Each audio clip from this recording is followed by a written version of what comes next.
اعوذ باللہ من الشیطان الرجیم بسم اللہ الرحمن الرحیم ان اللہ وملائکتہ یصلون علی النبی یا ایہا الذین آمنوا صلوا علیہ وسلموا تسلیما اللہم صلی علی سیدنا و نبینا و شفیعنا و مولانا محمد وعلی آل محمد وبارک وسلم۔ محترم خواتین و حضرات، السلام علیکم۔ پیام صبح کے ساتھ ایک بار پھر حاضر میں ہوں آپ کا میزبان انیق احمد۔ خواتین و حضرات، آج کا دن سوال و جواب کا دن۔ آج ہم قرآن کریم کی کسی آیت پر بات نہیں کروائیں گے، اپنے معزز مہمان سے آپ کے سوالات ہوں گے اور محترم مفتی صاحب کے قرآن و سنت کی روشنی میں جوابات، کچھ ویڈیو کوئسچنز بھی ہم رکھیں گے مفتی صاحب کی خدمت میں۔ آج کے ہمارے معزز مہمان محترم مفتی ارشاد احمد اعجاز صاحب، ہمارے ملک کا ایک جانا مانا نام، پیام صبح کا لازمی جز تشریف لاتے ہیں اور ہماری علمی کمی کو دور فرما دیتے ہیں۔ فارغ التحصیل دارالعلوم کراچی۔ مفتی ارشاد صاحب کو خوش آمدید کہتے ہوئے پروگرام کا آغاز اللہ تعالیٰ کے بابرکت نام سے سورہ منافقون اور آیت نمبر 9۔ اعوذ باللہ من الشیطان الرجیم بسم اللہ الرحمن الرحیم یا ایہا الذین آمنوا لا تلہکم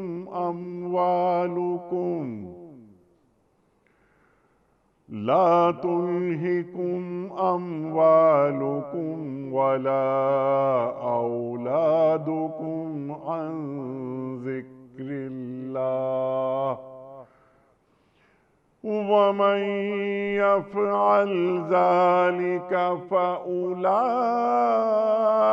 هم الخاسرون صدق اللہ العظیم۔ اے لوگو جو ایمان لائے ہو، تمہارے مال اور تمہاری اولادیں تم کو اللہ کی یاد سے غافل نہ کر دیں۔ جو لوگ ایسا کریں گے وہی خسارے میں رہنے والے ہیں۔ محترم مفتی ارشاد صاحب کی خدمت میں پہلا سوال یہ ہے، محمد معاذ صاحب ہیں لاہور سے۔ ان کا سوال بڑا اچھا سوال ہے، بظاہر سادہ سا ہے کہ مفتی صاحب آج کل ہمارے ہاں بد کلامی، بیہودگی اور بد زبانی عام ہو گئی ہے۔ سوشل میڈیا کی بہتات نے اخلاقیات کو بہت زیادہ متاثر کیا ہے۔ اسلام کے آداب گفتگو اور انداز تخاطب کے بارے میں کیا احکامات ہیں؟ بسم اللہ الرحمن الرحیم، نحمدہ و نصلی علی رسولہ الکریم۔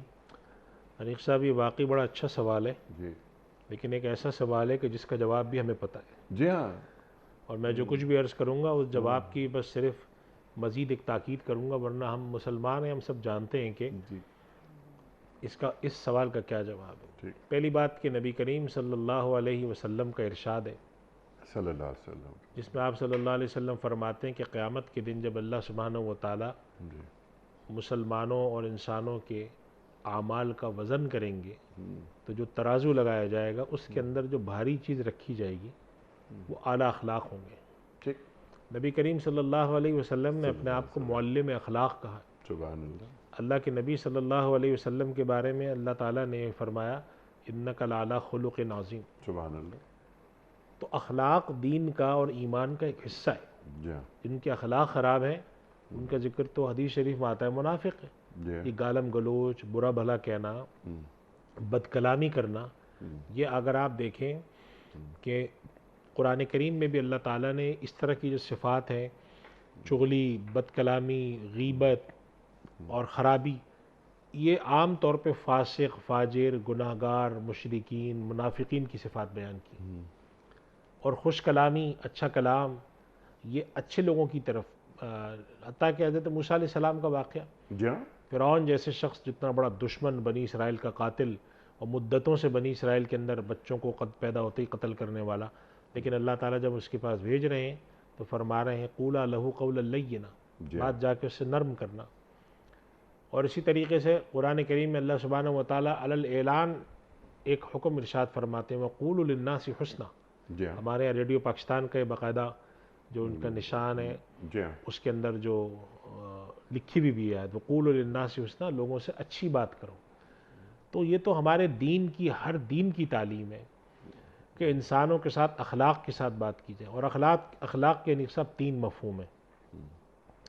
پہلا مفہوم اخلاق کا یہ ہے جو کم سے کم درجہ ہے کہ انسان جب مخاطبت کرے کسی کے ساتھ تو اچھے الفاظ میں احسن طریقے سے کرے، جی ہاں، اور بد کلامی سے مخاطب نہ ہو، خراب طریقے سے خطاب نہ کرے۔ دوسرا اخلاق کا درجہ یہ ہے کہ جب انسان کا کسی کے ساتھ کوئی جھگڑا یا کوئی تصادم یا کوئی خراب رویہ پیش آئے تب اس کا رویہ اچھا ہو۔ عام حالات میں تو ہر کسی کا رویہ اچھا ہوتا ہے، لیکن یہ ہے کہ انسان کے ساتھ لڑائی ہو، کسی کے ساتھ جھگڑا ہوا، تو قرآن کریم اللہ سبحانہ و تعالیٰ نے فمن عفا واصلح فاجروا علی اللہ، یہ بات ارشاد فرماتے ہیں اللہ کی نبی صلی اللہ علیہ وسلم، اگر کوئی تم سے لڑائی کرتا ہے، کوئی فضول بات ہوتی ہے، وَإِذَا مَرُّوا بِاللَّغْوِ مَرُّوا كِرَامًا، کوئی لغو بات ہوتی ہے، کوئی بیہودہ گوئی ہوتی ہے، کوئی فحش باتیں ہوتی ہیں، اس سے ہٹ جاتے ہیں۔ جی ہاں، تو اخلاق کا دوسرا درجہ یہ ہے کہ جب آپ کے ساتھ کوئی متصادم ہو، آپ کے ساتھ برسر پیکار ہو، آپ کے ساتھ لڑنے مرنے کے لیے، جھگڑنے کے لیے آ جائے، تو آپ اس کے ساتھ اچھے اخلاق کا رویہ رکھیں، حسن اخلاق کے ساتھ اس کے ساتھ پیش آئیں۔ اور ایک اخلاق کا تیسرا رویہ ہے، تیسرا درجہ ہے جو کہ اعلیٰ درجہ ہے، کہ اخلاق آپ کی زندگی کے اندر کسی کے پیٹھ پیچھے، اس کے سامنے، اس کی عدم موجودگی میں اس کے حوالے سے اعلیٰ اخلاق ہوں۔ یعنی اگر آپ کا دشمن بھی ہے تو اللہ کے نبی صلی اللہ علیہ وسلم فرماتے ہیں صلی اللہ علیہ وسلم، کہ ایک اچھا آدمی وہ ہے جو لوگوں کے لیے نفع بخش ہو جائے، سبحان خیر اللہ، الناس من ینفع الناس۔ سبحان اللہ، اسی طریقے سے اللہ کے نبی صلی اللہ علیہ وسلم فرماتے ہیں دین تو نام ہی خیر خواہی کا، دین و النصیحہ، جی ہاں، یعنی خیر خواہی سے مراد ہے کہ آپ نے سوچا یہ آدمی میرا تو دشمن ہے، میری بلا سے اس کا نقصان ہو، نہیں، میں اس کے پیٹھ پیچھے بھی، اگرچہ ایک آدمی میرا دشمن ہے یا میرا اس کے ساتھ لڑائی چل رہی ہے یا میرا اس سے تعلق نہیں ہے، لیکن میں اس کے ساتھ کوئی بدخواہی نہ کروں، ٹھیک، نہ پیٹھ پیچھے کروں، یعنی نہ میرا رویہ خراب ہو، نہ میری زبان خراب ہو، نہ میرا برتاؤ خراب ہو۔ بعض دفعہ لوگ کرتے ہیں کہ سامنے بہت اچھے ہوتے ہیں اور پیٹھ پیچھے جی ہاں، اخلاق سے، برتاؤ سے۔ ابھی میرے پاس ایک صاحب نے، کسی نے میسج بھیجا کہ ہمارے کچھ خاندان کے لوگ شاید انگلینڈ یا امریکہ کہیں گئے، تو ایک اور ان کے رشتہ دار تھے جو بہت عرصے سے کوشش کر رہے تھے کہ وہ نہ جا سکیں، وہ خود جا سکیں، وہ نہیں جا سکے، دوسرے لوگ چلے گئے، تو انہوں نے ان کے خلاف باقاعدہ صرف اس حسد میں کہ یہ لوگ کیسے چلے گئے، ان کے خلاف وہاں پر کچھ رپورٹیں اور کچھ شکایتیں اور کچھ غلط سلط چیزیں بھیج دی، جس کی وجہ سے ان کو کافی مسائل کا سامنا ہوا، انویسٹیگیشن میں لوگ لگے کہ بھئی تمہارے بارے میں تو یہ رپورٹیں آ رہی ہیں، غیر ضروری طور پہ جی، حسد، حسد میں، یعنی کہ حسد ایک تو یہ ہوتی ہے کہ انسان کو ہوتا ہے کہ بھئی میں چاہتا تھا میں چلا جاؤں، میں نہیں جا سکا، اس سے آگے بڑھ گئے کہ ان کے اوپر جھوٹے الزامات، بدخواہی۔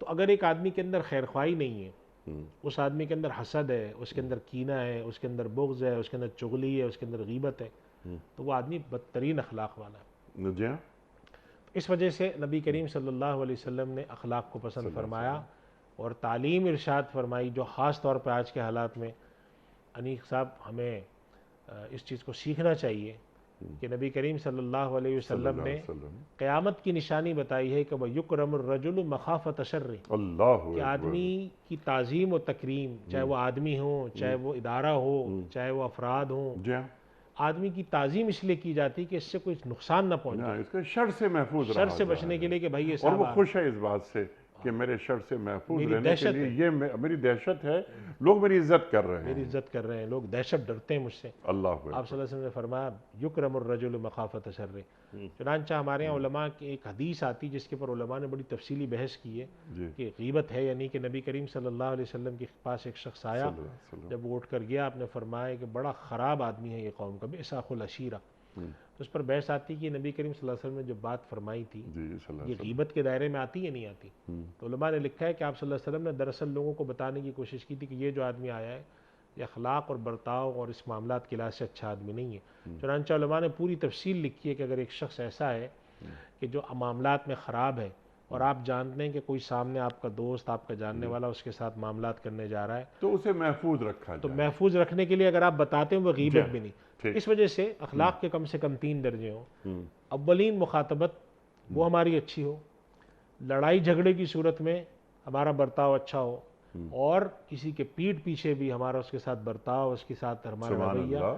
اگر آپ اخلاق کے اس درجے پہ آتے ہیں تو پھر آپ کو سمجھا جائے گا کہ آپ ان لوگوں میں شامل ہیں کہ جو کریم لوگ ہیں، جن کے اخلاق اچھے ہیں، جو برائی کا جواب اچھائی سے دیتے ہیں۔ جی قرآن کریم میں ان لوگوں کی تعریف کی گئی ہے کہ جن کے ساتھ برائی سے پیش آ جی جاؤ ہاں، تو اچھائی سے جواب سبحان دیتے ہیں۔ اللہ۔ جزاء سیئۃ سیئۃ بمثلھا ومن عفا واصلح فاجرہ اللہ۔ تو یہ ہے اخلاق۔ اب جو ان کا سوال ہے بالکل بجا ہے کہ ہم نے نہ اخلاق کی تعلیم دیتے ہیں، بلکہ ہمارے یہاں تو بعض دفعہ لوگ اپنے بچوں کی پیٹھ ٹھوکتے ہیں، ان کو شاباش دیتے ہیں کہ صحیح کیا تم نے جا کر لڑائی کی، تم نے گالیاں دی۔ نہ عمر کا فرق ہوتا ہے، نہ اس چیز کا لحاظ رکھا جاتا ہے کہ میں کس سے کیا بات کر رہا ہوں۔ اساتذہ کی توہین کی جاتی ہے، ٹھیک۔ بچوں کے ساتھ بدسلوکی کی جاتی ہے، بڑوں کے ساتھ ایک عجیب جسے کہتے ہیں نا ایک حیوانی اخلاق والا معاشرہ بنتا جا رہا ہے۔ جی تو ان کی فکر مندی بالکل صحیح ہے کہ کیا معاشرہ بنتا جا رہا ہے۔ وہ دین جس کے اندر اخلاق کی اتنی اہمیت ہے، جی اور اخلاق کے بارے میں اللہ کے نبی صلی اللہ علیہ وسلم اپنے آپ کو معلم اخلاق قرار سبحان دیتے اللہ۔ ہیں، اور آپ فرماتے ہیں کہ اخلاق کی جو چیزیں پہلے تھیں میں اس کی تکمیل کرنے آیا ہوں، آپ کی پوری زندگی اخلاق ہے۔ سبحان اللہ۔ وہاں پر انما بعثت لأتمم لأتمم مکارم الاخلاق۔ اچھا مفتی صاحب، آپ نے پہلا جملہ ہی بڑا شاندار عطا فرمایا کہ یہ وہ سوال ہے کہ جس کا جواب ہمارے علم میں ہے، لیکن تاکید کے لیے کچھ میں بیان کر دیتا ہوں۔ آپ نے بہت اچھی بات فرمائی۔ میرا سوال اس ذیل میں، بلکہ سوالات ہیں، اور آپ کی بات کی تائید کرتے ہوئے کہ ہمیں سب معلوم ہے یہ تمام باتیں، اخلاقیات، قولوا للناس حسنا وَإِنَّكَ لَعَلَىٰ خُلُقٍ عظیم وغیرہ، انما بعثت لأتمم مکارم الاخلاق، اللہ اکبر اللہ اکبر۔ لیکن جب عمل کا وقت آتا ہے تو وہ رکاوٹیں کیا ہیں کہ جو ہمیں با اخلاق مسلمان نہیں رہنے دیتی؟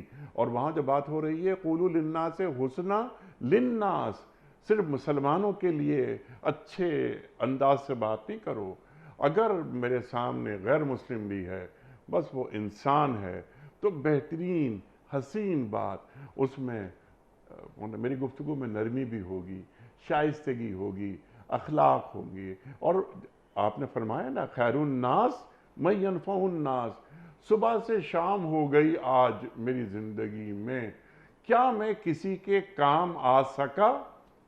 اگر نہیں آیا میں کام، اور میں گھر واپس جا رہا ہوں، تو آج کا دن تو ضائع ہو گیا، آج میں کسی کے کام ہی نہیں آیا۔ ارشاد۔ جی انیس صاحب دیکھیں، ہمارے علماء آج کل ایک بات لکھتے ہیں، بڑی اہم بات ہے۔ وہ یہ کہتے ہیں کہ ہمارا جو زندگی کا لائف اسٹائل ہے جی وہ ایسا ہو گیا کہ عبادات ہمارے لیے کافی مشکل ہوتی جا رہی ہیں۔ یعنی آپ عام سنتے ہیں کہ پہلے لوگ تہجد میں اٹھتے تھے، تہجد بھی پڑھتے تھے، تلاوت بھی کرتے تھے، ذکر و اذکار بھی کرتے تھے، فجر بھی پڑھتے تھے، فجر کے بعد جاگے ہوتے تھے، اشراق بھی پڑھتے تھے۔ یعنی آرام سے لوگ صبح 1.5 سے 2 گھنٹہ جاگ کر اللہ کی عبادت کرتے تھے۔ ہمارا زندگی کا لائف اسٹائل ایسا ہو گیا ہے کہ رات 12 بجے سوتے ہیں ٹھیک۔ تو فجر بھی بڑی مشکل سے پڑھی جاتی ہے۔ تو ایسے حالات میں 2 کام ہمارے لیے کرنا آسان ہے۔ ایک یہ کہ صدقات اور خیرات، آج کے دور کا آدمی پچھلے دور کے مقابلے میں زیادہ مالی حیثیت رکھتا ہے، تو ہمارے بزرگ آج کے دور میں تلقین کرتے ہیں جب ان کے پاس کوئی اصلاح کے لیے آتا ہے کہ اگر تم سے عبادات میں کوئی کمی بیشی ہوتی ہے، تم کہتے ہو میں روز تہجد میں نہیں اٹھ پاتا، میں زیادہ نوافل نہیں پڑھ پاتا، تو 2 کام تم ضرور کرو۔ ایک تو تم لوگوں کے اوپر مال خرچ کرنے اور صدقات اور خیرات کی طرف متوجہ ہو، نظر رکھو کہ آس پاس لوگ کیسے ضرورت مند ہیں، اور دوسرا اعلیٰ اخلاق۔ اگر تم اپنے پاس یہ 2 چیزیں بڑھا دیتے ہو، صدقات اور خیرات اور اعلیٰ اخلاق، تو ممکن ہے کہ عبادات میں فرائض کے بعد جو نوافل میں کمی کوتاہی ہے اس کا یہاں سے کچھ کفارہ، کچھ مداوع ہو جائے۔ لیکن آپ اخلاق بھی خراب رکھتے ہو، ٹھیک۔ صدقات خیرات آپ نہ دیتے ہو، عبادات کمزور ہو، تو میں یہ عرض کر رہا تھا آپ کے سوال کے جواب میں کہ آخر رکاوٹ کیا ہوتی ہے بد اخلاقی۔ تو دیکھیں سب سے اہم بات یہ ہے کہ جب انسان، پہلی بات ہے کہ انسان کوئی چیز جب سیکھتا ہے تو چاہے وہ کیسی چیز کیوں نہ، اس کے لیے اس کو تھوڑی تربیت چاہیے ہوتی ہے سیکھنا، اور خاص طور پہ وہ چیز جو اس کی ذات پر بھاری گزر رہی ہو، اس کے لیے اس کو مزید تربیت کی ضرورت ہوتی ہے، برداشت پیدا کرنا، تحمل پیدا کرنا، یہ سب چیزوں کے لیے ضرورت ہے۔ اس کے لیے آپ اپنا اب تو خود غور کریں، جو آپ نے ابھی بات ارشاد فرمائی نا کہ صبح سے شام ہو گئی ہے، میرے اندر میں نے کیا کیا کام اوٹ پٹانگ کیے ہیں آج میں نے۔ کوئی اخلاق کی بات کرنی تھی، میں نے مجھ سے اگر کسی نے آ کر غلط بات کی، میں نے اس کا جواب اتنا تلخ دے سبحان دیا، اللہ۔ تو میں اپنا ایک محاسبہ کروں۔ دوسرا، ہمارے یہاں جو مشائخ کا سلسلہ یا مینٹور کہہ لیں آپ، جی کہ میں کسی سے جڑوں، میں جا کر کہوں کہ میں نے اس دفعہ جائزہ لے کر محسوس کیا ہے کہ مجھ میں بد اخلاقی میں اضافہ ہوا ہے، مجھے کچھ کرنا چاہیے، تو ان کی کچھ نصیحتیں سننے سے فائدہ ہوتا ہے، جی ہاں، اللہ سے دعا کرنے سے فائدہ ہوتا ہے۔ قرآن کریم میں بہت ساری دعائیں جس کے اندر آپ اللہ تعالیٰ سے نیکی کے کاموں پہ مدد مانگتے ہیں۔ قرآن کریم میں جس میں سکھایا ہے کہ اللہ تعالیٰ سے شکر مانگو، وہ ادخلنی برحمتک فی عبادک الصالحین، اللہ اپنے نیک بندوں میں شامل فرما۔ تو اللہ سے مدد مانگنی چاہیے اپنا محاسبہ کر کے کہ جی میں غصے پہ قابو پاؤں گا، ٹھیک فوری رد عمل کے طور پہ میں زبان سے کچھ نہیں بولوں گا، ٹھیک، ضرور میں یہ اپنا طریقہ بنا لوں گا کہ کیسی ہی غصے کی بات کیوں نہ آئے، میں آدھے گھنٹے بعد اس کا جواب دوں گا۔ سبحان اللہ۔ اس سے کیا ہوتا ہے کہ آپ اپنی تربیت کرتے ہیں، اپنی کوشش سے کرتے ہیں، لوگوں کے مشورے سے کرتے ہیں، کسی کے پاس جا کے بیٹھ کے کرتے ہیں، لیکن ہمارے یہاں تو اب یہ رویہ انیق صاحب، جب آپ کسی کو سمجھائیں تو لوگ کہتے ہیں بھائی میں تو ایسے ہی ہوں، ٹھیک میں ایسے ہی رہوں گا۔ ٹھیک، یہ کوئی اچھی بات نہیں ہے۔ ٹھیک آپ کو میں سناؤں، اگر ابو جہل وغیرہ کے حالات پڑھیں تو وہ یہ کہا کرتے تھے ہم تو ایسے ہی رہیں گے۔ ٹھیک، تو یہ بات کرنا کہ میں ایسے ہی رہوں گا، یہ بذات خود بڑے کبر کی اور اللہ کو ناپسند بات ہے۔ ٹھیک ہے، ہاں، آپ نے مجھے غلط بات آپ نے مجھے یاد دلائی، آپ کا شکریہ، میں نے واقعی مجھ سے یہ غلطی ہوئی ہے۔ اگر آپ اس چیز کو تھوڑا بہت بھی کریں گے نا تو پھر اللہ کی مدد آئے گی، ٹھیک ہے، لیکن اکڑ فوں اگر آ گئی تو پھر آپ سیکھ نہیں پائیں گے۔ ٹھیک ہے۔ بہت اچھی بات آپ نے فرمائی کہ وہ اللہ والوں کی صحبت وہ اختیار کی جائے، کونوا مع الصادقین قرآن کریم فرما رہا ہے۔ لیکن اس سے پہلے وہ بچہ جو زور سے بات کر رہا ہے، گھر میں چیخ کے بات کرتا ہے، یہ فحش گوئی اور بیہودگی، ابھی اس پہ نہیں آ رہے ہم، تو والدین وہ فوراً اسے ٹوک دیں کہ نہیں بیٹے ایسے بات نہیں کرتے۔ اب وہ 6 سال 8 سال 10 سال کا بچہ ہے، اسے معلوم ہو گیا گھر کا ماحول، ابا اماں سے کس طرح بات کرتے ہیں، اماں ابا سے کس طرح بات کرتے ہیں، اور جو ایکسٹینڈڈ فیملی ہے ہماری وہ اس میں کیسے رہا جاتا ہے۔ قرآن کریم فرماتا ہے کہ سب سے بری آواز گدھے کی آواز ہے۔ اچھا، ہماری محفلوں میں آ جائیے، ایک تو وہ بات کی تربیت اولاد، پھر یہاں سے ہم آگے نکلتے ہیں۔ اگر کلاس روم میں یہ بچہ اب اسکول جانا اس نے شروع کر دیا، کلاس میں اگر کوئی بچہ بد اخلاقی کرتا ہے، بیہودگی کرتا ہے، زور سے بات کرتا ہے، تو ٹیچر کا رویہ یہ ہونا چاہیے کہ نہیں بیٹے ایسے بات نہیں کرتے، اور اس کو ایک مہذب انداز سے روشناس کرا دیا جائے۔ تیسری بات، آج ہمارے معاشروں میں جس جانب آپ نے اشارہ بھی فرمایا، کسی شادی وادی میں کسی تقریب میں ہم جائیں تو ایک بہت چھوٹا سا، یعنی علمی طور پر بہت چھوٹا آدمی وہ داخل ہوتا ہے اور صرف پیسے کے بلبوتے پر وہ زور زور سے باتیں کرنے لگتا ہے۔ اچھا، وہاں پر پڑھے لکھے لوگ بیٹھے ہیں آپ جیسے، اور آپ یعنی ایک شائستگی سے گفتگو ہو رہی ہے، اس کے لہجے میں ایک یعنی تحکمانہ انداز اور آواز کا جو لیول ہے وہ ایک دم، ارے نہیں نہیں نہیں نہیں نہیں وہ ایسا نہیں ویسا نہیں۔ اب اس نے اپنی آواز سے محفل پر چھانے کی ایک مصنوعی کوشش شروع کر دی، تو اس کی تربیت نہیں ہوئی۔ کبھی کبھی ہم دوستوں سے باتیں کرتے ہیں تقریب میں کہ دیکھو اس کی باتیں سنو، انتہائی کھوکھلی باتیں، اور 3 منٹ کے بعد دیکھنا کہ اس کی گفتگو جب ختم ہوگی کہ اس نے ایک جملہ بھی معیاری نہیں کہا ہوگا، اور ایسا ہی ہوتا ہے۔ تو یہ اس کے لیے مفتی صاحب ایک باقاعدہ تربیت، اخلاقی نظام کی آپ نے بات کی۔ یہ بھی ہوتا ہے کہ اگر، اور ہمارے معاشروں کا زوال ہے یہ کہ اگر آپ بہت بااخلاق آدمی ہیں تو میں آپ کو ٹیکن فار گرانٹڈ لے رہا ہوں۔ اور جو نیوسینس کی آپ نے بات کی تھی، اللہ کے رسول فرما رہے ہیں صلی اللہ علیہ وآلہ وسلم کہ ایک زمانہ ایسا آئے گا کہ لوگ اس کے شر سے بچنے کے لیے اس کی عزت کریں گے۔ اللہ اکبر۔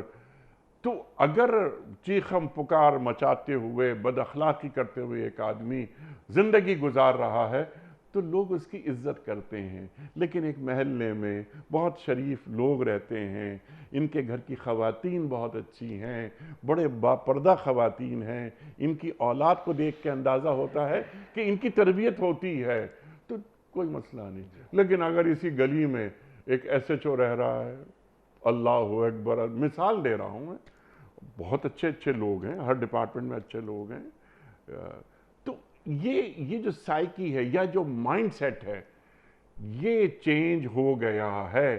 اس کو دوبارہ، جیسے ہمارے اسلاف جب ہم بچے ہوتے تھے تو یہ تمیز، تہذیب، آداب گفتگو یہ سکھائی جاتی تھی.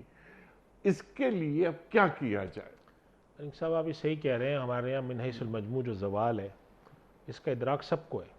ہر آدمی جب کسی محفل میں بیٹھتا ہے جا کے تو لوگ کہتے ہیں کہ وہ اخلاق وہ چیز نہیں رہی. لیکن سوال ہے کہ یہ کیسے آئے گا ہم میں؟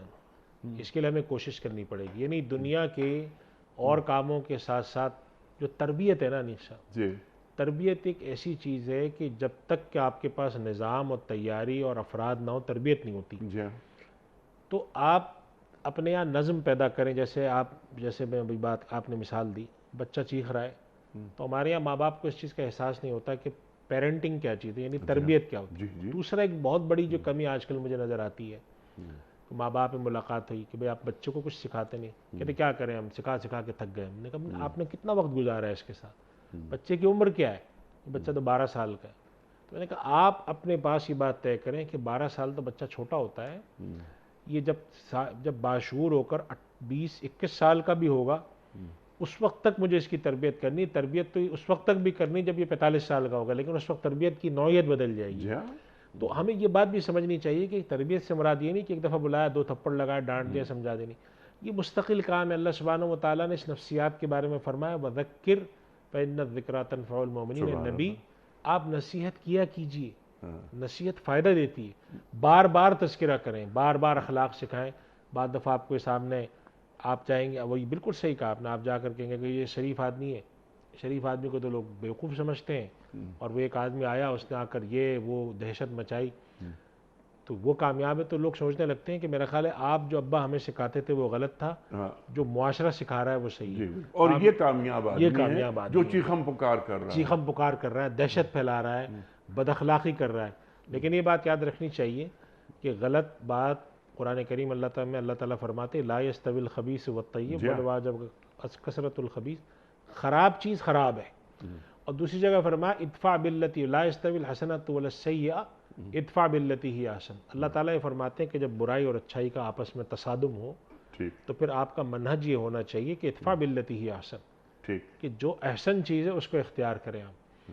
نبی کریم صلی اللہ علیہ وسلم ایک جگہ کھڑے ہیں تو وہاں پھر ایک بدو آتا ہے جس سے آپ صلی اللہ علیہ وسلم نے کچھ پیسے لے رکھے ہیں یا اس کے کچھ پیسے ادا کرنے. تو وہ آ کر آپ کے گلے میں چادر ڈال کے یوں کھینچتا ہے، اے محمد میرے پیسے دو. تو جو صحابہ کرام وہاں پہ کھڑے تھے وہ ناراض ہوتے ہیں، کہتے ہیں یہ کون سا طریقہ ہے، اتنی بد تہذیبی سے تم پیسے مانگ رہے ہو. تو آپ صلی اللہ علیہ وسلم صحابہ کو ارشاد فرماتے ہیں کہ دعوہ، اس کو چھوڑ دو، ان لصاحب الحق مقالا. حقدار کو اپنی بات کہنے کا حق ہوتا ہے. یعنی صحابہ کو آپ نے تعلیم یہ دی کہ یہ آدمی اگرچہ اس وقت نامناسب کام کر رہا ہے، اس کا حق ہے، مگر یہ چونکہ ہے سادہ طبیعت کا آدمی، دیہاتی بدو ہے، تو اس نے غلط طریقے سے مانگا ہے. لیکن بہرحال اس بات کا تم اعتراف کرو کہ اس کا چونکہ حق ہے تو یہ مانگ رہا ہے. یعنی آپ نے ایک اور بات بھی سکھائی کہ یہ بات صحیح غلط کر رہا ہے، اس طریقے سے نہیں مانگنا چاہیے، اللہ کے نبی سے مانگ رہا ہے. لیکن ساتھ ساتھ یہ بھی سکھایا. ہمارے یہاں کیا ہوتا ہے، اگر کوئی کمزور آدمی یا کوئی کمتر آدمی آ کے مانگتا ہے یا اس نے کوئی حق کا مطالبہ کرتا ہے، لوگ سمجھتے ہیں تو میرا کچھ بگاڑ ہی نہیں سکتا، تو لوگ اس کے ساتھ ٹالا مٹولی کرتے ہیں. تو اعلیٰ اخلاق یہ نہیں ہے. آپ کے پاس سے جب ایک آدمی اٹھے، لوگ کہتے ہیں نا کہ آپ گفتگو کریں اس میں سے خوشبو آئے، آپ کی صحبت میں سے کوئی اٹھے تو اس کو اندازہ ہو کہ آج میں نے کسی اچھے آدمی کی صحبت میں گزارا ہے. یہ ہے وہ آدمی جو کہ اللہ کو پسند ہے. حضرت علی فرماتے ہیں کرم اللہ وجہہ تکلموا لتعارفوا، کلام کرو تاکہ پہچانے جاؤ. گفتگو سے پہچانا جاتا ہے آدمی کی کیسا ہے. اس وجہ سے ہمارے یہاں اور یہ بیماری انیق صاحب ہر جگہ پھیل گئی ہے.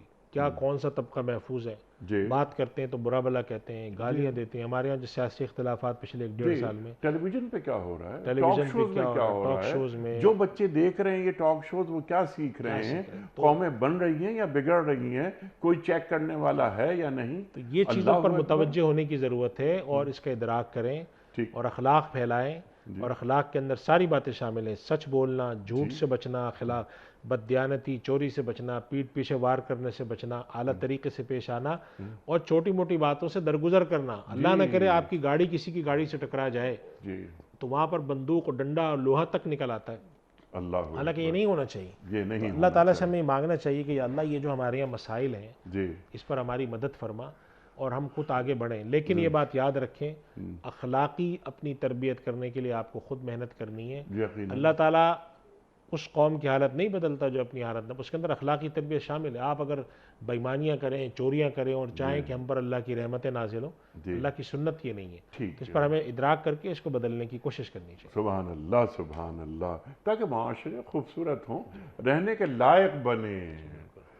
یہ نور عالم صاحب کا سوال ہے آپ کی خدمت میں کہ کسی شخص کے انتقال کے بعد اس کی آنے والی پینشن اور جی پی فنڈ پر کس کا حق ہے، کیا اس پر وراثت کے احکام نافذ ہوں گے؟ ارشاد. انیس صاحب، جی پی فنڈ تو اس آدمی کا اپنا ہوتا ہے، جی چنانچہ اس میں تو وراثت کا یعنی ابھی تک جو ہمارے پاس معلومات ہیں، مجھے یہ نہیں معلوم کہ کسی خاص ادارے کا یہ پوچھ رہے ہیں. ہاں. عمومی حالات میں جی پی فنڈ جو ہوتا ہے جو وہ اس آدمی کا حق ہوتا ہے، جو اس آدمی کا حق ہے. یعنی فرض کریں کہ ایک آدمی ریٹائر ہوتا ہے تو اس کو گریجویٹی ملتی ہے اور اس کو اپنی ایک فنڈ بنا ہوا ہوتا ہے، اس میں سے پیسے ملتے ہیں، وہ تو اس آدمی کے پیسے ہوتے ہیں.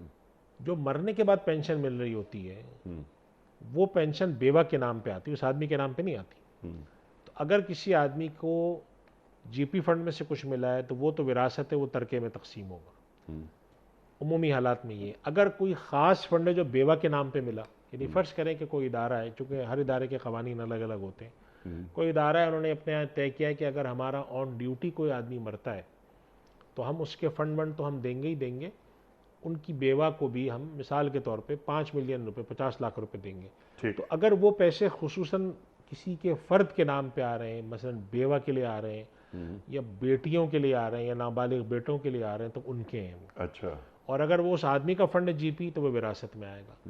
اور جہاں تک پینشن کا تعلق ہے، جو پینشن کسی آدمی کے مرنے کے بعد ملتی ہے وہ عمومی حالات میں اس کی بیوہ کے نام پہ ہوتی ہے، لہذا اس میں وراثت جاری نہیں ہوگی. اس میں جس کے نام پہ مل رہی ہے وہ اسی کو ملے گی. ایسا نہیں ہوتا کہ کوئی آدمی مر جائے تو اس کے نام پہ پینشن آتی رہے، وہ پینشن اس کے بعد اس کی بیوہ کے نام پہ آتی ہے، پھر بیوہ کا جب انتقال ہو جاتا ہے تو وہ ختم ہوتی ہے. ٹھیک ہے. تو پینشن آ رہی ہے بیوہ کے نام تو وہ اس پھر کی بیوہ کی، اس میں وراثت صرف بیوہ کی ہے. اور جو چیزیں وراثت والی ہیں وہ تقسیم ہوں گی. اور اگر بیوہ کو کوئی اور چیز بھی ایسی مل رہی ہے، یعنی کہ قاعدے ضابطے دیکھ کر فیصلہ ہوگا، لیکن اگر کوئی چیز مل رہی ہے جس میں صراحتاً یہ بات لکھی ہوئی ہے کہ یہ فلاں صاحب کی ترکہ نہیں ہے، ان کی بیوہ کو ہماری طرف سے خصوصی ہے، بعض جگہ پہ ہے ایسا، بعض ایسی یعنی کہ بعض سینسٹیو جابز ہوتی ہیں، سینسٹیو ہوتی ہیں کہ جہاں پر خطرہ ہوتا ہے انسانی جان کو، تو وہاں پر اور چیزوں کے ساتھ ساتھ ان کی بیوہ کو یا ان کے پیچھے جو رہ جانے والے نابالغ بچے ہیں ان کے لیے وہ خاص کوئی فنڈ ایلوکیٹ کرتے ہیں. تو پھر وہ عام وراثت میں نہیں جائے گا، وہ جن کے نام پر ہے ان کو ملے گا. لیکن اگر کوئی چیز عمومی ہے، اس آدمی کا ترکہ ہے، تو ترکہ جو ہے وہ سب میں برابر وراثہ میں شریعت کے احکام کے مطابق تقسیم. مفتی صاحب اگلا سوال ہے ہارون رشید صاحب کا. ان کا سوال بھی تقریباً وہی ہے کہ جو آپ نے ابھی اخلاقیات کی تعلیم ہمیں دی، ذرا سا قریب تر ہے. وہ یہ پوچھ رہے ہیں کہ ہم لوگ قرآن کریم پڑھتے ہیں مگر اس کا کوئی اثر نہیں ہوتا، جبکہ خود قرآن کریم فرماتا ہے کہ جب ان پر آیات الہی کی تلاوت کی جاتی ہے تو ان کا ایمان بڑھ جاتا ہے. ارشاد. انیق صاحب، یہ جو آیت جس طرف اشارہ کیا ہے تو اللہ سبحانہ و تعالیٰ یہ مومنین کی صفات بیان کرتے ہوئے فرماتے ہیں کہ انما المؤمنون الذین اذا ذکر اللہ وجلت قلوبهم اللہ واذا تلیت علیہم آیاتہ زادتہم ایمانا سبحان اللہ وعلی ربہم یتوکلون. 3 صفات بیان فرمائے. اچھا. تو دیکھیں اس بارے میں ایک خلاصہ عرض کر دیتا ہوں انیق صاحب. بات یہ ہے کہ ایسا تو نہیں ہے کہ قرآن کریم پڑھنے سے اثر نہ ہوتا ہوتا تو ہے، لیکن یہ اس بات پر منحصر ہے کہ ہمارے اعمال اور ہماری کیفیت و تعلق مع اللہ کیسا ہے. بعض دفعہ لوگوں پر اثر صرف 1% ہوتا ہے، 99 حصہ ضائع ہو جاتا ہے۔ تو اگر ہمارے اعمال ہماری کیفیات کے مقابلے میں خراب ہیں تو ہماری کیفیات پھر ویسے ہی ہوں گی۔ اس وجہ سے قرآن کریم میں جو اللہ تعالیٰ فرماتے ہیں کہ ایسے لوگ جب اللہ کا ذکر کیا جائے تو ان کے دل کانپ جاتے ہیں، اور اللہ کی آیات پڑھنے پر ان کا ایمان میں اضافہ ہوتا ہے، تو وہ صحیح 100% عمل والے لوگ ہیں۔ یعنی 100% سے مراد یہ نہیں کہ وہ معصوم، ان سے گناہ نہیں ہوتا، یعنی تعلق مع اللہ اتنا ہے کہ جب آیات پڑھی جاتی ہیں تو اس کا اثر 100% ہوتا ہے۔ جب تعلق کمزور ہوتا ہے تو اثر بھی اتنا ہی ہوتا ہے۔ چنانچہ یہ بات کہ اثر نہیں ہوتا، یہ بات صحیح ہے کہ اثر کم ہوتا ہے، یوں کہنا چاہیے اثر کم ہوتا ہے، جیسا ہونا چاہیے ویسا نہیں ہو رہا۔ اب یہ کیوں نہیں ہو رہا؟ اس کی بہت ساری وجوہات ہیں۔ عمل میں کمزوری ہے، تعلق مع اللہ میں کمزوری ہے، حرام کھانے سے بچتے نہیں ہیں، معاملات کے اندر شفافیت نہیں ہے، خرابیاں ہیں۔ تو ایسی صورت میں پھر اللہ سے تعلق آہستہ آہستہ آہستہ آہستہ کمزور ہوتا ہے۔ ہمیں حکم یہ ہے کہ ہم اللہ سے تعلق کو بڑھانے کی کوشش کریں۔ معاشرے کے اندر زوال آ رہا ہے، اس کے مقابلے میں ہم اس بات پر توجہ دیں کہ ہمیں انفرادی طور پہ اللہ کے آگے کھڑا ہو کر جواب دینا۔ اللہ تعالیٰ مجھ سے تو یہ نہیں پوچھے گا کہ فلاں آدمی نے کیوں کیا تھا، اس نے کیوں کیا تھا، مجھ سے تو میرے بارے میں پوچھا جائے گا۔ تو اگر ہم اللہ سے تعلق بڑھائیں تو یہ کیفیات بڑھتی ہیں۔ اس پیغام کو پھیلانا چاہیے، میرے دائرے اختیار میں میری اولاد ہے، میرے متعلقین ہیں، میں ان تک پیغام پہنچاؤں۔ تو اگر اللہ کی خشیت، اللہ کا تقوی، اللہ سے تعلق، اللہ کا خوف میں لوگوں کے دل میں بٹھا دیتا ہوں، وہ برائی کے کاموں سے بچتے ہیں۔ ایک آدمی قرآن کریم سنتا ہے اور کسی برائی کے کام سے بچتا ہے، اس کا مطلب ہے قرآن نے اثر کیا ہے، ایسا نہیں کہ رائے گاں گیا، لیکن اثر کم ہوا، 100% کے بجائے شاید 1% ہو گیا، جبکہ مطلوب ہے کہ زیادہ سے زیادہ ہو۔ چنانچہ اس وجہ سے ہم یہ کہیں گے کہ کمی کے زمانے میں قرآن کریم کے اثرات ہوتے ہیں مگر بہت کم ہوتے ہیں۔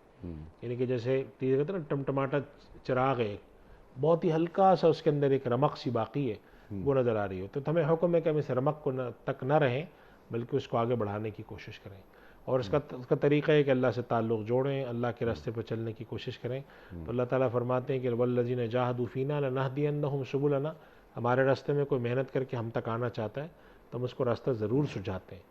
تو اگر راستے سے خدا کے چلنے کی کوشش کرتے ہیں، جس کا مطلب ہے حلال اور حرام کی فکر اور اس سے تعلق جوڑنا، تو پھر اللہ کی مدد آتی ہے۔ سبحان اللہ۔ اچھا، اس سلسلے میں دو باتیں میں عرض کرنا چاہتا ہوں آپ کی خدمت میں۔ ایک تو یہ کہ میں جب تلاوت کر رہا ہوں یا میں تلاوت سن رہا ہوں، یعنی قرآن کریم کو میں خود پڑھ رہا ہوں یا کوئی اور پڑھ رہا ہے، تلاوت کی اپنی اہمیت ہے، سننے کی اپنی اہمیت ہے، لیکن میری سمجھ ہی میں نہیں آ رہا کہ یہ تلاوت یعنی کیا، اس کے معنی مفاہیم کیا ہیں۔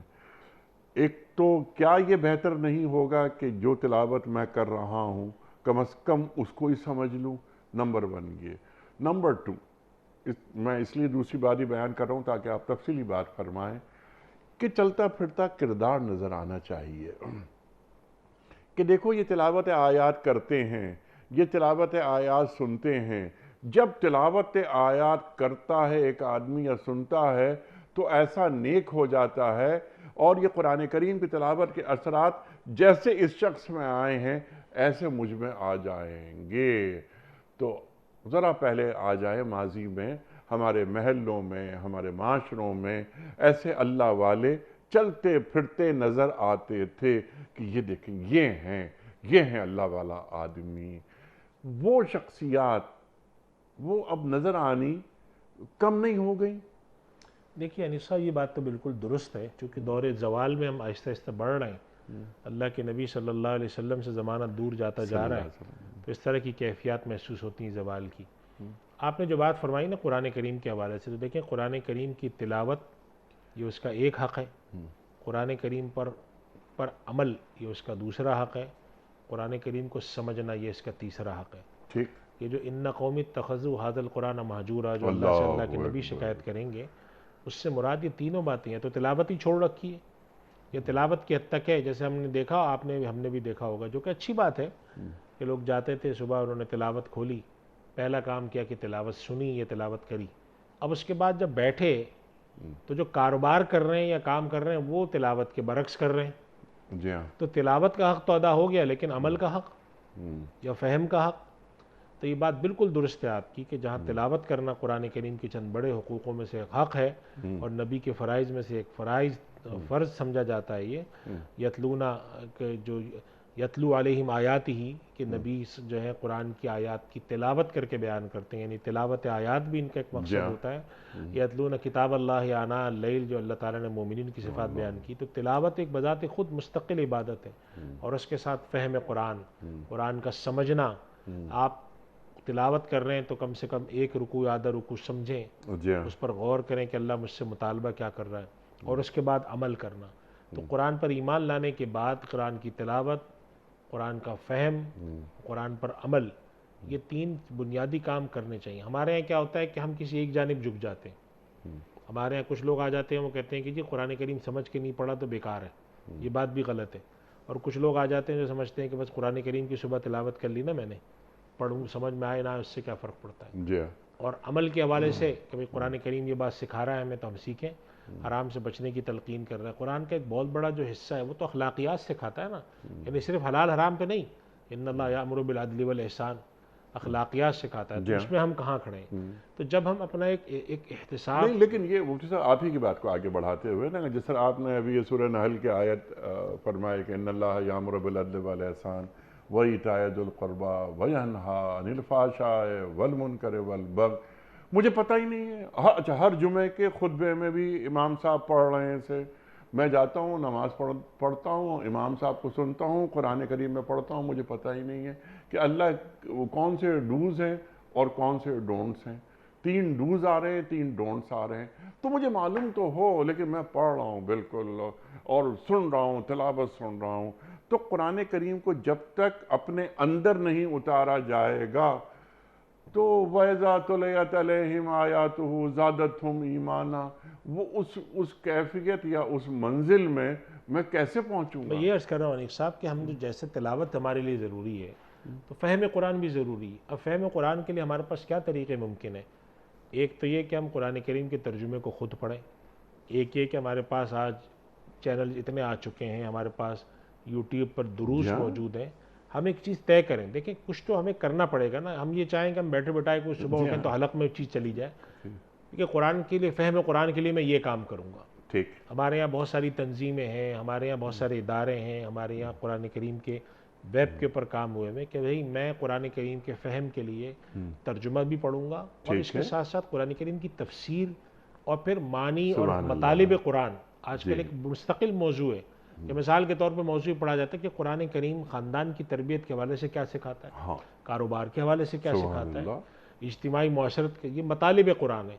تو اگر ہم اپنا ایک طریقہ رکھیں کہ مطالب قرآن بھی پڑھنے کی کوشش کریں، قرآن کریم کا ترجمہ بھی پڑھنے کی کوشش کریں، اور اس طرح متوجہ ہوں، یعنی کہ ہم یہ نہ سمجھیں کہ چلو جی یہ کام نہیں، اللہ تعالیٰ نے قرآن کریم کو کتاب ہدایت بنا کر بھیجا ہے، اس کی تلاوت میں بھی فائدے ہیں لیکن اس کا عمل اصل مقصود ہے۔ سبحان اللہ۔ تو اگر میں قرآن سے اتنا دور ہوں، قرآن پڑھتا نہیں ہوں، قرآن سمجھنے کی کوشش نہیں کرتا، مطالب قرآن میرے اندر نہیں آتے، تو اس کا مطلب ہے میرا تعلق کمزور ہے۔ اس تعلق کو مضبوط کرنے کی ضرورت ہے اور اس کی طرف متوجہ ہونے کی ضرورت ہے۔ اور اگر میں چاہتا ہوں کہ میں مثال کے طور پہ میں چاہتا ہوں کہ مجھے کمپیوٹر آ جائے تو میں کمپیوٹر پہ وقت گزارتا ہوں، جی، ترجیح میں شامل ہو جائے گا۔ ترجیح میں شامل ہوتا ہے۔ اگر میں کرکٹر بننا چاہتا ہوں میری ترجیح میں شامل ہوتا تو میں پریکٹس کرتا رہوں گا کہ مجھے ٹیسٹ میچ کھیلنا ہے۔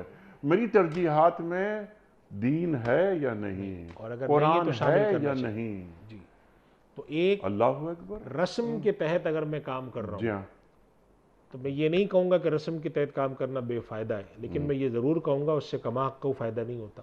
جی رسم سے آگے جانا ہے، رسم تو ہے ہی ہے ہاں، کہ میں عبادت کروں، میں قرآن پڑھوں، قرآن سے تعلق جوڑوں، لیکن اس سے بڑھ کر ایک تقاضا ہے مجھ سے رسم کہ رہ گئی رسم اذاں، روح بلالی نہ رہی، تو اللہ وہ نہ ہو کہ بھئی میرا قرآن سے تعلق مضبوط ہے۔ جی اور دوسری بات یہ بھی ہے، ایک بات انیس صاحب، اولاد کی اور اپنے متعلقین کی تربیت میں جی بسا اوقات تھوڑا وقت لگتا ہے، جی تو آپ وقت لگائیں۔ ہم اپنے اس پروگراموں کے ذریعے ایک اہم بات یہ کرتے ہیں کہ اولاد کے ساتھ ہفتے میں، مہینے میں یا روزانہ 10-15 منٹ یا گھنٹہ یا آدھا دن اس نیت سے گزارنا ہے، اس مقصد سے گزارنا ہے، ان کی تربیت کرنی ہے۔ جی ہاں یہ ہم نے کام چھوڑ دیا، ہم کہتے ہیں بچہ صبح اسکول جا رہا ہے، جی شام کو ٹیوشن جا رہا ہے، جی شام کو قاری صاحب آ رہے ہیں، تو میرا ایک کام رہ گیا ہے کہ میں ہفتے کے دن یہ اتوار کو پوچھوں کہ تم نے حلوہ پوری کھانی ہے، ہاں پیزا کھانا ہے، جی ہاں نانی کے یہاں دادی کے یہاں جانا ہے، لیکن میں یہ بٹھا کر پوچھوں کہ تم نے کیا سیکھا، جی یا تم نے قرآن کریم کی کوئی آیت سیکھی، اور اگر مجھے نہیں آتی تو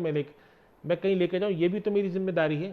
ہاں تو اگر میرے اندر یہ احساس پیدا ہوتا ہے کہ والد ہونے کا میرے ساتھ میرے پر جو تقاضا ہے ٹھیک وہ ان کو اسکول بھیج دینا نہیں ہے صرف، ٹھیک یا شام کو یا دن کو یا رات کو کھانا پوچھ لینا، یا اچھے سے کپڑے پہنا دینا، یا ان کے اچھے بیڈ روم دلا دینا، یا اے سی لگا دینا نہیں ہے، بلکہ تربیت اخلاق بھی ہے، ان کا دین برقرار رہے، ان کے اخلاق برقرار رہے، اس کے لیے مجھے تھوڑا وقت گزارنا جی ہے۔ ہاں بالکل، کیونکہ یہ میرا بیٹا اور میری بیٹی یہ تو ہیں، لیکن یہ اللہ کے رسول صلی اللہ علیہ وسلم کے امتی بھی امتیوں میری ہیں، ذمہ داری ہے۔ میری ذمہ داری ہے۔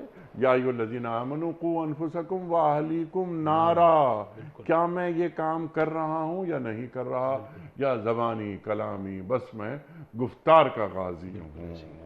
مفتی صاحب کچھ ویڈیو کوئسچنز آپ کی خدمت میں جی رکھتے بالکل ہیں۔ دیکھیں۔ پہلا سوال مفتی صاحب کے لیے۔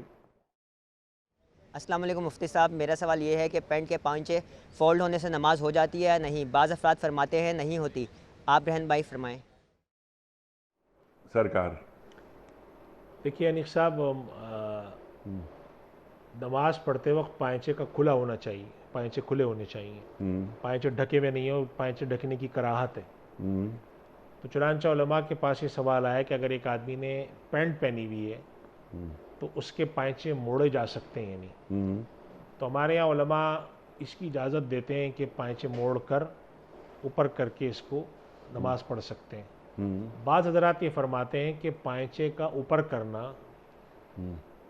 یا پائنچے کا الٹا کر کے، یعنی کہ اس طریقے سے لپیٹنا اوپر کی طرف آئے، یا پائنچے کو اندر کی طرف موڑنا، دونوں طریقے اس کے ہیں۔ ایک بعض دفعہ پائنچے کو اندر موڑا جاتا ہے، بعض دفعہ پائنچے کو اوپر موڑا جاتا ہے۔ تو بعض رات فرماتے ہیں کہ اس کے اندر اڑسنے اور گھرسنے والا مسئلہ آ جاتا ہے، اور بعض روایت میں نبی کریم صلی اللہ علیہ وسلم نے کپڑوں کو سمیٹنا، اڑسنے سے منع فرمایا، تو بعض رات اس سے منع کرتے ہیں۔ اور دوسرے بعض حضرات کی رائے یہ ہے کہ یہ جو طریقہ ہے پائنچے کا، یہ طریقہ عام پہننے کے خلاف ہے، لہذا بعض لوگ اس طریقے کو مکروہ سمجھتے ہیں، لیکن دوسرے حضرات ہیں ان کی رائے یہ ہے کہ یہ بات صحیح ہے کہ پائنچے اس طریقے سے اڑس کے رکھنا یہ کوئی بہت ڈھنگ کا طریقہ نہیں ہے، اس میں کراہت ہے، لیکن اس کے مقابلے میں پائنچوں کو ڈھک کر نماز پڑھنا اس میں زیادہ کراہت ہے۔ ٹھیک لہٰذا ہم یہ مشورہ دیتے ہیں کہ آپ پائنچوں کو اس طرح سے ڈھک کر نماز نہ پڑھیں، بلکہ پائنچوں کو ڈھنگ طریقے سے، بلکہ اصل مشورہ ہوتا ہے کہ اتنے بڑے پائنچے بنائے نہیں، اور ٹھیک اگر بن گئے ہیں تو کوشش کریں نماز میں یہ ٹخنے کھلے ہوئے ہوں، ٹھیک اور ان کو اس طرح سے اڑسیں کہ اندر کی طرف اڑس لیتا ہے۔ یعنی ایک تو ہوتا ہے نا الٹا اڑسنا، جی ہاں الٹا اڑسنا تو ناگوار سی بات ہے کہ کوئی آدمی اس طرح الٹا اڑس کر نہیں باہر پھر رہا ہوتا، تو اس کو اندر کی طرف اڑس لیں اچھا تاکہ وہ بدنما بھی معلوم نہ ہو، خلاف زینت بھی معلوم نہ ہو، اور نماز بھی صحیح سے ادا ہو جائے۔ کلیئر۔ اگلا سوال مفتی صاحب کی خدمت میں۔ السلام علیکم مفتی صاحب، کم عمر میں نکاح کے بارے میں شریعت کیا حکم دیتی ہے؟ بہت اچھا سوال۔ جی انیق صاحب دیکھیں، کم عمری میں نکاح جو ہے اس کی دو صورتیں ہوتی ہیں۔ ایک تو کم عمری کا نکاح کا مطلب یہ ہوتا ہے کہ بچے کی شعور کی عمر ہی نہیں ہے، یعنی عام طور پہ سمجھیں 8-10 سال کی جو عمر ہوتی ہے بچے کی بالکل شعور کی نہیں ہوتی جی ہاں کہ وہ نکاح اور ذمہ داریاں سمجھ سکے۔ تو علماء نے اس کی اجازت دی ہے کہ نکاح بچے کا چھوٹی سے چھوٹی عمر سے لے کر باشعور عمر تک پہنچنے تک ہو سکتا ہے، البتہ اس نکاح کی ذمہ داری بچے کی اکیلی نہیں ہے بلکہ اس کے سرپرست کی طرف سے۔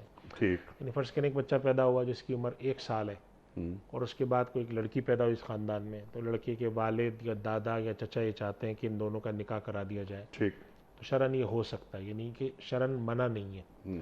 دوسری جو صورت ہوتی ہے کہ بچے کے اندر تھوڑا شعور پیدا ہو گیا، لیکن وہ یا تو بالغ نہیں ہے یا بالغ ہو چکا ہے لیکن کوئی باشعور عمر میں نہیں پہنچا، جیسے ہمارے یہاں عام حالات میں کچھ 12 سال 13 سال کی عمر پاکستان میں عمومی حالات میں بلوغت کی عمر ہے، 25 عمر میں بالغ ہو جاتا ہے، لیکن شعور نہیں ہوتا اس میں، ایک خاص حد تک پہنچ کے اس میں شعور پیدا ہوتا ہے۔